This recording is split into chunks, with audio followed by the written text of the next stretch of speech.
Good morning प्यारे बच्चों। आज हम ज्योग्राफी का chapter number 1 resources and development संसाधन और विकास पार्ट 2 में आप सभी का मैं स्वागत करता हूं। प्यारे बच्चों, हमने पार्ट 1 में संसाधनों का अर्थ देखा था। प्रकृति, प्रौद्योगिकी और संस्थाओं के बीच, तीनों के बीच में किस प्रकार के अंतर संबंध है, इन बिंदुओं पर भी हमने जानकारी हासिल की थी। उसके बाद में हमने क्लासिफिकेशन ऑफ रिसोर्सेज, संसाधनों का अलग अलग आधारों पर वर्गीकरण किया था। उसके बाद में आज हम लोग देखेंगे कि संसाधनों का विकास, डेवलपमेंट ऑफ रिसोर्सेज, इस बिंदुओं पर प्रकाश डालने की कोशिश करेंगे। भारत में संसाधन किस प्रकार से संसाधनों का नियोजन किया जाता है, इन बिंदुओं पर भी अधिक प्रकाश डालेंगे। और अंत में हम देखेंगे इस भाग में संसाधनों का संरक्षण के तरीके, संसाधनों का संरक्षण करना क्यों अनिवार्य है और उसके तरीके या उपाय कैसे है, इन बिंदुओं पर हम लोग आज जानकारी हासिल करेंगे। तो सबसे पहले हम लोग देखेंगे संसाधनों का विकास। प्यारे बच्चों, संसाधन मनुष्य के जीवन यापन के लिए अति आवश्यक है और जीवन की गुणवत्ता बनाए रखने के लिए भी महत्वपूर्ण है, क्योंकि हम लोग अपनी सारी जो भी आवश्यकताएं हैं, उन आवश्यकताओं की पूर्ति संसाधनों से ही करते हैं और इसीलिए वो हमारे जीवन यापन के लिए महत्वपूर्ण है। लेकिन हमारी ये सोच है कि संसाधन प्रकृति की देन है और संसाधन प्रकृति में बहुत सारे उपलब्ध है और इसके कारण मानव संसाधनों का अंधाधुंध प्रयोग कर रहा है, जिसके कारण कई सारी समस्याएं पैदा हुई हैं। जैसे संसाधनों का ह्रास हो रहा है। इस ह्रास में एक तो मात्रात्मक और गुणात्मक दोनों तरीके का ह्रास हो रहा है। मात्रात्मक यानी कि संख्या में समाप्त हो रहे, जो भंडार है वो समाप्त हो रहे, और गुणात्मक ह्रास मतलब उसकी क्वालिटी, जैसे मृदा अपरदन हो रहा है, जल प्रदूषण, वायु प्रदूषण, कई सारे ऐसे जो गुणात्मक ह्रास है, या भूमि का उपजाऊपन कम हो रहा है आदि। संसाधनों का असमान वितरण, ये भी एक बहुत बड़ी समस्या है। प्यारे बच्चों, आज हमारे देश में ही नहीं बल्कि विश्व में जो संसाधन है, इस संसाधनों का बंटवारा असमान है। संसाधन कुछ ही लोगों के पास ज़्यादा मात्रा में पाए जाते हैं, जिसे हम लोग संसाधनों में संपन्न लोग कहते हैं। तो दूसरी तरफ कुछ लोग ऐसे हैं जिन्हें संसाधन नहीं मिल रहे और इसी के कारण अमीरी और गरीबी, इसके बीच में जो अंतर है वो बढ़ते जा रहा है। ये एक बहुत बड़ी समस्या, बहुत बड़ी चुनौती आज हमारे सामने है। इतना ही नहीं, ये जो संसाधन का अंधाधुंध प्रयोग करने के कारण पारिस्थितिकी संकट भी निर्माण हो रहा है। इकोलॉजी में भी संकट हो रहा है। जानते हैं आप लोग इकोलॉजी एक ऐसा क्षेत्र होता है जहाँ पर समस्त जीवधारी एक साथ रहते हैं, एक दूसरे के साथ परस्पर क्रियाएं करके अपनी अपनी आवश्यकताओं की पूर्ति करते हैं। उन्हें हम लोग इकोलॉजी कहते हैं, परिस्थितिकी कहते हैं। तो आज ये हमारी जो इकोलॉजी सिस्टम जो है वो पूरी तरह से कोलैप्स हो गई। जैसे भूमंडलीय तापन, ग्लोबल वार्मिंग जिसे हम लोग कहते हैं, ओजोन परत का अवश्य, जिसके कारण बहुत सारे छेद गिर गए हैं, पर्यावरण प्रदूषण जैसी समस्या निर्माण हो रही है, और सबसे इम्पोर्टेंट भूमि निम्नीकरण आदि कई सारी जो मुख्य चुनौतियां आज हमारे सामने हैं, वो एक ही कारण है कि संसाधन ये प्रकृति की देन है और उसका हम लोग चाहे जितना प्रयोग कर सकते, अंधाधुंध तरीके से हम लोग प्रयोग कर रहे बिना सोचे समझे। परिणाम स्वरूप इन सारी चुनौतियाँ, ये सारी समस्याएं आज हमारे सामने उभर कर सामने आई है। तो प्यारे बच्चों, अब इन समस्याओं का समाधान कैसे करेंगे? तो इन समस्याओं के समाधान के लिए एक बहुत ही महत्वपूर्ण सिद्धांत दिया जाता है, जिसको हम लोग सस्टेनेबल डेवलपमेंट कहते हैं, सतत पोषणीय विकास। प्यारे बच्चों, उसी शब्द में उसका अर्थ भरा हुआ है। सतत मतलब नियमित, पोषणीय मतलब अनुकूल, किसको अनुकूल? एक तो संसाधनों को, पर्यावरण को अनुकूल, मेनली पर्यावरण को अनुकूल, मानवीय जीवन के लिए अनुकूल, सतत पोषणीय विकास। मतलब हमें विकास तो करना है, लेकिन विकास ऐसा होना चाहिए जो पर्यावरण के लिए अनुकूल हो। तो प्यारे बच्चों, इस सतत पोषणीय विकास के प्रमुख 3 बिंदु को हम लोग देखेंगे। सबसे पहले, मानव जीवन की गुणवत्ता और विश्व शांति बनाए रखने के लिए संसाधनों का न्याय संगत बंटवारा आवश्यक है। क्योंकि अभी इसके पहले मैंने आपके सामने एक बात रखी थी कि विश्व में संसाधनों का जो वितरण है, बंटवारा है, वो असमान है। कुछ लोगों के पास अधिक मात्रा में संसाधन जमा है, तो कुछ लोगों को संसाधनों का उपयोग करने के अवसर ही नहीं मिल रहे, और इसी के कारण अमीरी गरीबी के बीच में एक नई खाई निर्माण हुई है। सतत पोषणीय आर्थिक विकास का अर्थ है कि विकास पर्यावरण को बिना नुकसान पहुंचाए हो। मतलब पर्यावरण को बिना कोई नुकसान करे हमें विकास करना है, ऐसा आर्थिक विकास करना है। क्योंकि विकास हमें रोकना नहीं है, विकास तो हमें सतत और नियमित रूप से विकास की प्रक्रिया चालू रखना है। लेकिन ये करते समय हमें पर्यावरण को किसी भी प्रकार का नुकसान न हो, इन बातों पर भी हमें ध्यान देना चाहिए। दूसरा, इसका जो महत्वपूर्ण बिंदु है, वर्तमान पीढ़ी की आवश्यकताओं को पूरा करते हुए विकास की प्रक्रिया शुरू रखना है। हमें ऐसा भी नहीं है कि पूरी तरह से विकास रोकना है। तो जो वर्तमान पीढ़ी है, उस वर्तमान पीढ़ी की जितनी आवश्यकताएं हैं, उन आवश्यकताओं के लिए हमें संसाधनों का उपयोग करना है, संसाधनों का प्रयोग करना है। मतलब वर्तमान पीढ़ी की आवश्यकताओं की पूर्ति करना है, लेकिन साथ साथ भविष्य के लिए भी हमें, आने वाले पीढ़ी के लिए भी हमें संसाधनों को बचाए रखना है। और इसी को कहा जाता है सतत पोषणीय विकास, सस्टेनेबल डेवलपमेंट। ये बहुत ही नई संकल्पना है और बहुत ही महत्वपूर्ण संकल्पना है। इसमें 3 मुख्य बिंदु है। नंबर 1, विकास करते समय हमें पर्यावरण को नुकसान नहीं पहुंचाना है, वर्तमान पीढ़ी की सभी आवश्यकताओं की पूर्ति करना है, और साथ साथ हमें भविष्य के लिए भी संसाधनों को बचाए रखना है, ताकि आने वाली पीढ़ी के लिए भी संसाधन मिले। इसे कहा जाता है सतत पोषणीय विकास। इसके संदर्भ में रियो डी जेनेरो पृथ्वी सम्मेलन एक आयोजन किया गया था। उसके क्या उद्देश्य थे? 100 से भी अधिक राष्ट्राध्यक्ष ब्राजील के रियो डी जेनेरो शहर में एकत्रित हुए थे।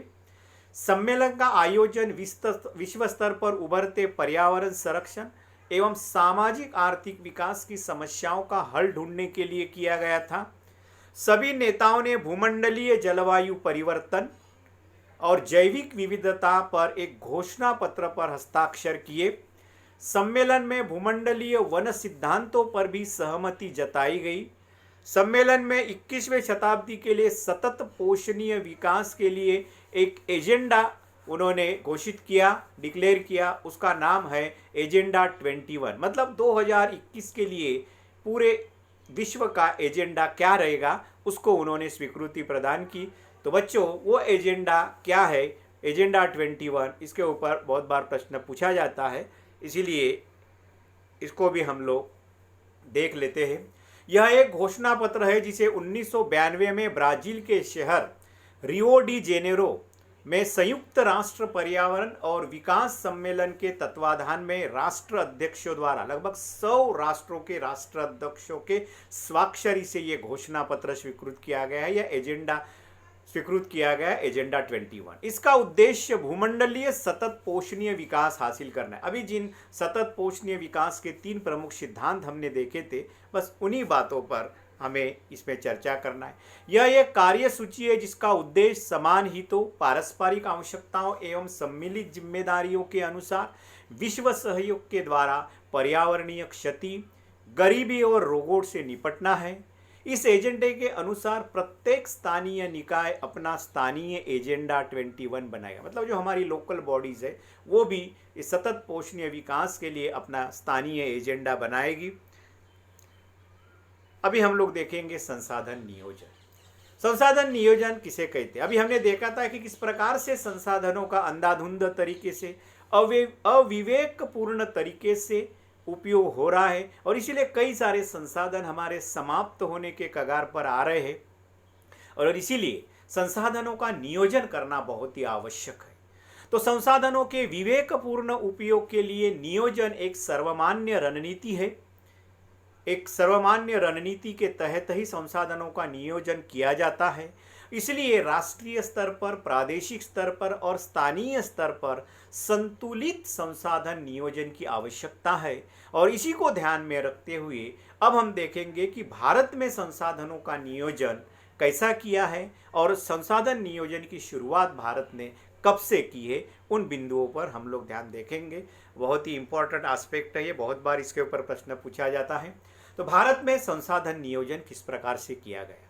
वैसे देखा जाए तो संसाधन नियोजन एक जटिल प्रक्रिया है, लेकिन इसके अंतर्गत निम्नलिखित सोपान यानी कि स्टेप्स है। इसमें 3 प्रमुख सोपानों को हम लोग देखेंगे, 3 प्रमुख बिंदुओं को हम लोग देखेंगे, 3 प्रमुख एस्पेक्ट को देखेंगे। नंबर 1, सबसे पहले संसाधन नियोजन में क्या किया जाता है। तो पहला पॉइंट है, देश के विभिन्न प्रदेशों में संसाधनों की पहचान कर तालिका बनाई जाती है। एक टेबल बनाया, मतलब देश के विभिन्न प्रदेशों में कहाँ कहाँ पर संसाधन है ये पहचाना जाता है और उसके एक तालिका बनाई जाती है। इस कार्य क्षेत्र में मुख्य रूप से वो लोग सर्वेक्षण करते हैं। सबसे पहले सर्वेक्षण करने के बाद में जहाँ पर उन्हें संसाधन मिलते हैं उसका वो मानचित्र बनाते हैं। उसके बाद में संसाधनों का गुणात्मक एवं मात्रात्मक अनुमान लगाते हैं, मतलब वहाँ पर जो भी संसाधन है, कोई खनिज है या अन्य कोई संसाधन है, तो उस खनिजों की कितनी मात्रा में भंडार है और उसकी क्वालिटी कैसी है, क्या अच्छी क्वालिटी का है या निम्न क्वालिटी का है। तो मात्रात्मक एवं गुणात्मक अनुमान भी वो लगाते हैं और उसका मापन करते हैं। तो ये है संसाधन नियोजन का पहला सोपान या पहली स्टेप्स। दूसरे स्टेप्स में देखिए क्या किया जाता है। संसाधनों की विकास योजनाएं लागू करने के लिए उपयुक्त प्रौद्योगिकी कौशल और संस्थागत नियोजन ढांचा तैयार करना है। प्यारे बच्चों, ये बहुत ही इंपॉर्टेंट बात है कि जब हम संसाधनों को कहीं से निकालते हैं या संसाधनों को लाते हैं तो बगैर टेक्नोलॉजी, बगैर स्किल से और संस्थागत नियोजन, संस्थागत मतलब वहां पहुंचने के लिए हमारे पास एक परिवहन साधन है, संचार साधन है, ऐसे कई सारी चीजें, सड़क है, रेल है आदि। तो ये संस्थागत ढांचा भी तैयार होना आवश्यक है। तब वहां जाके वहां पर सर्वेक्षण किया जा सकता है, मानचित्र बनाया जा सकता है या उसका मात्रात्मक एवं गुणात्मक अनुमान किया जा सकता है। तो ये भी बहुत ही इंपॉर्टेंट है संसाधन नियोजन में। तीसरी इंपॉर्टेंट बात है इसकी, संसाधन विकास योजना और राष्ट्रीय विकास योजना में समन्वय स्थापित करना। प्यारे बच्चों, ये बहुत ही इंपॉर्टेंट बिंदु है, संसाधन विकास योजना और राष्ट्रीय विकास योजना। तो अभी जो हमने संसाधन नियोजन जो बात हमने की, मतलब देश में कहाँ कहाँ पर संसाधन है उसका पूरी तरह से सर्वेक्षण करना, उसका पूरी तरह से मानचित्र बनाना, उसमें कितने भंडार है, उसकी क्वालिटी कैसी है, इसका पूरा जब डाटा हमारे पास उपलब्ध हो जाता है तो उसके अनुपात में फिर हमें राष्ट्रीय विकास की योजना बनाना पड़ेगा कि हमें इतनी मात्रा में इस वर्ष के लिए इतने संसाधन उपलब्ध है और इतने संसाधनों से हमें हमारे राष्ट्र का विकास के जो उद्दिष्ट है, ध्येय है, वो प्राप्त करना है। और इस प्रकार से दोनों में, नहीं तो ऐसा नहीं है कि राष्ट्रीय विकास के हमने बहुत बड़े बड़े सपने देखे, बहुत बड़े बड़े उद्दिष्ट, बहुत बड़े बड़े ध्येय रखे और दूसरी तरफ पता चला कि उसके पूर्ति के लिए लगने वाले संसाधन ही उपलब्ध नहीं है। और इसीलिए दोनों के बीच में उपलब्ध संसाधन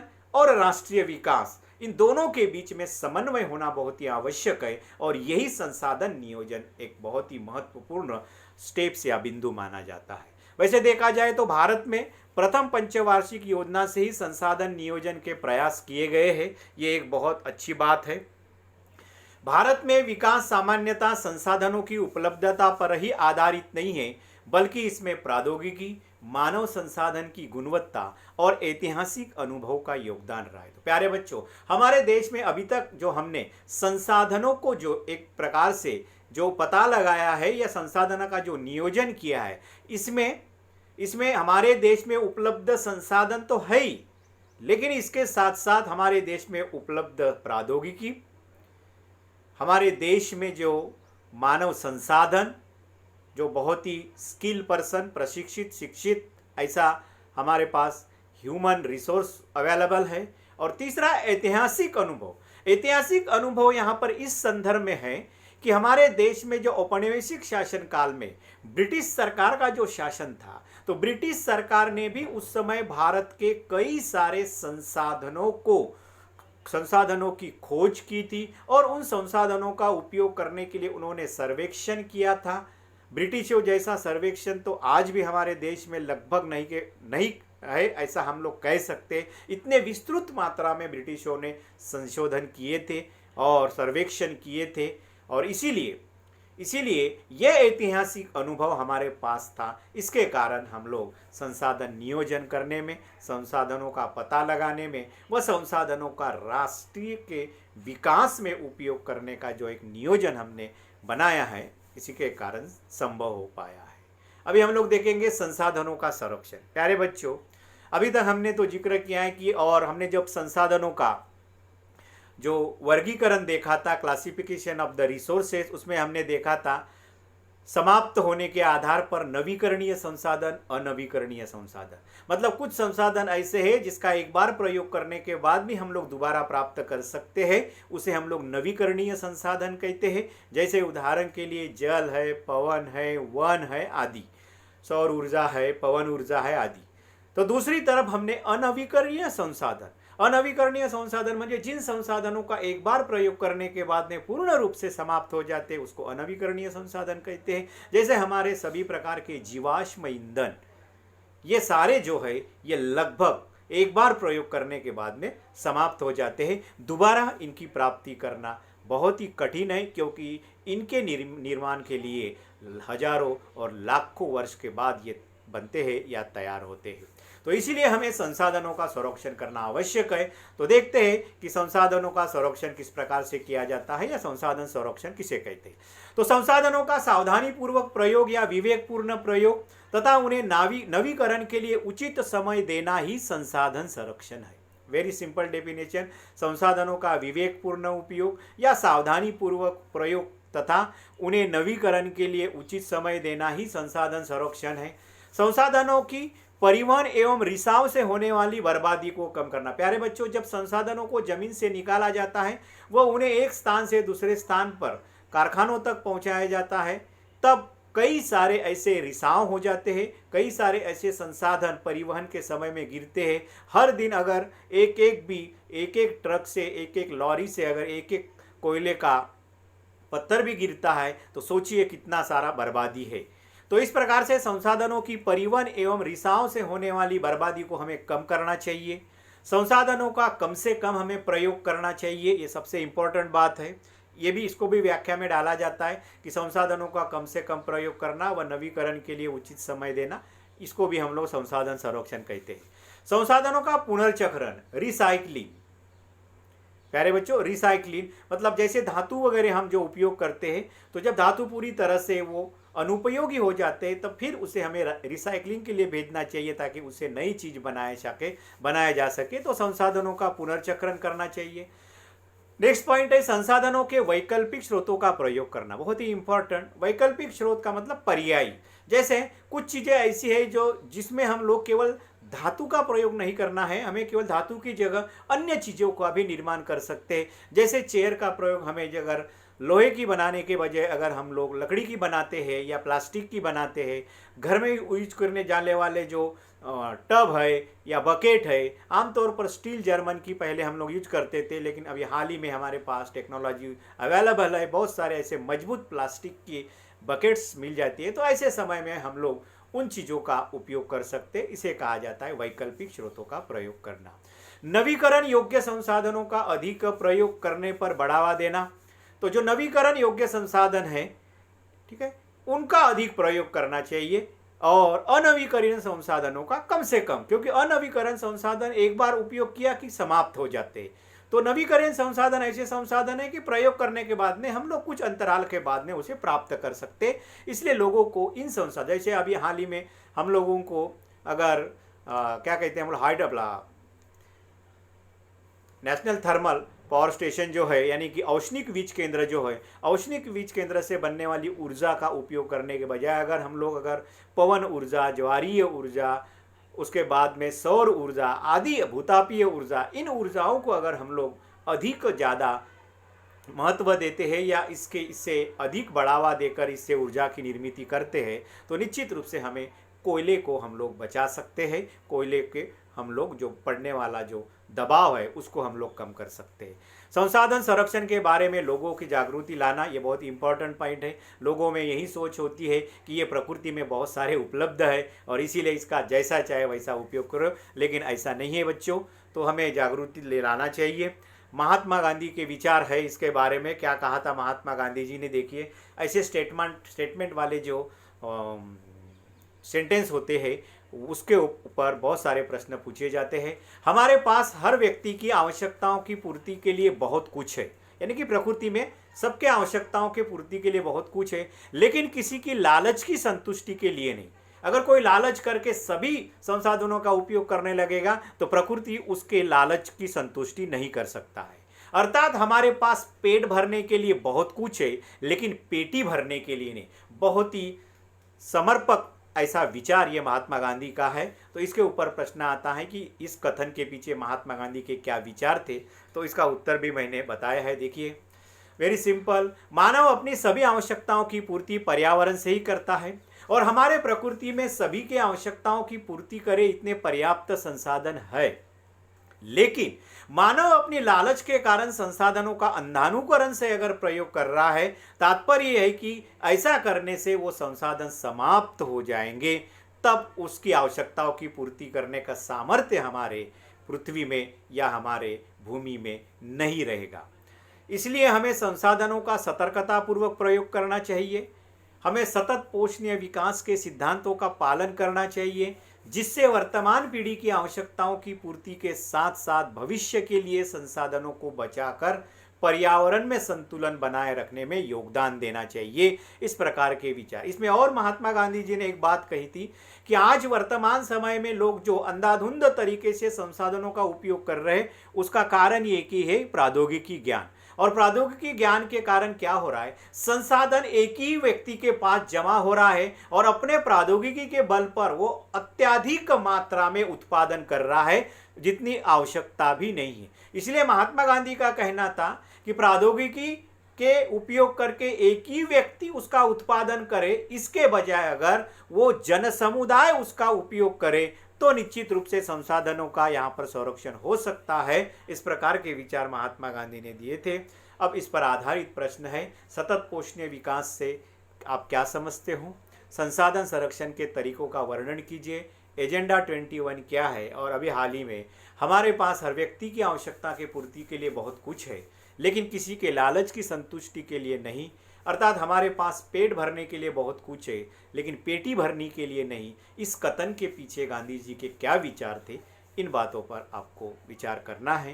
प्यारे बच्चों, आज का ये दूसरा भाग हम यही समाप्त करते हैं और इसके आगे हम लोग तीसरे भाग में एक नए बिंदु के साथ, जिसमें हम लोग कहते हैं भूमि, फिर भूमि का वितरण, भूमि का उपयोग, भूमि उपयोग प्रारूप और उससे जुड़ी हुई समस्या, भूमि निम्नीकरण और निम्नीकरण के संरक्षण के उपाय क्या है, ये अगले भाग में देखेंगे। बहुत बहुत धन्यवाद।